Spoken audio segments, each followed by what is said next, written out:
दहिसर मतदारसंघात पुन्हा भाजपचाच उमेदवार विजयी होणार असल्याचं चित्र सध्या दिसतंय। इथला संभाव्य आमदार कोण असणार आहे त्यावर एक नजर ग्राफिक्सच्या माध्यमातून पाहूया। नक्कीच आपण इकडे संभाव्य आमदार कोण आहे बघतोय। दहिसर मतदारसंघ भाजपाच्या मनीषा चौधरी इथे बाजी मारणार असं संभाव्य चित्र आता सध्या आपण बघतोय। त्यांच्या विरोधात उद्धव ठाकरे यांच्या शिवसेनेकडनं विनोद घोसाळकर यांना उमेदवारी देण्यात आली होती, मात्र इथं भाजपाचं पारडं जड असलेलं बघायला मिळालेलं आहे। तन्मय, नक्कीच आणि ठाकरे विरुद्ध भाजप असा थेट सामना या मतदारसंघात पाहायला मिळतोय।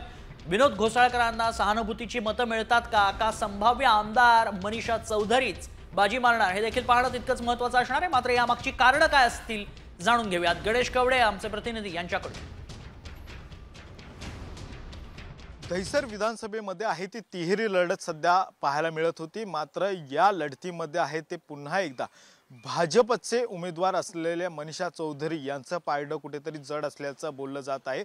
मात्र या ठिकाणी जे आहे ती लढत खरं तर मनीषा चौधरी विरुद्ध विनोद घोसाळकर आणि मनसेचे राजेश येरुंकर यांच्यामध्ये खरं तर पाहायला मिळाली। यामध्ये मराठी मतांचं आहे ते कुठेतरी विभाजन झालं आणि त्यानंतर पुन्हा एकदा फायदा आहे तो भाजपला होताना पाहायला मिळतो आणि मनीषा चौधरी यांची तिसऱ्यांदा हॅट्रिक होईल असं सध्या तरीचं चित्र आहे ते पाहायला मिळतं। मात्र अभिषेक घोसाळकर खरं तर यांचा मृत्यू झाला होता आणि या मृत्यूनंतरून या ठिकाणी आहे ती त्यांची पत्नी तेजस्विनी घोसाळकर यांना उमेदवारी दिल्यानंतरून याचा फटका आहे तो मनीषा चौधरी यांना बसला जाईल असं बोललं जात होतं। मात्र अभिषेक घोसाळकर यांचे वडील विनोद घोसाळकर खरं यांनी ही उमेदवारी आहे ते आपल्या स्वतःच्या पारड्यात आहे पाडून घेतली, मात्र तरी देखील आहे त्यांना कुठल्याही पद्धतीची सहानुभूती आहे ती मिळालेली नाही असं सध्याचं चित्र मिळतंय। कारण की जी सहानुभूती आपण म्हणतो ती सहानुभूती खरं तर पत्नीला मिळाली असती, मात्र ही स्वतःकडे आहे ती उमेदवारी आहे वडिलांनी घेतल्यामुळे ही सहानुभूती देखील आहे ती त्यांना मिळाली नाही।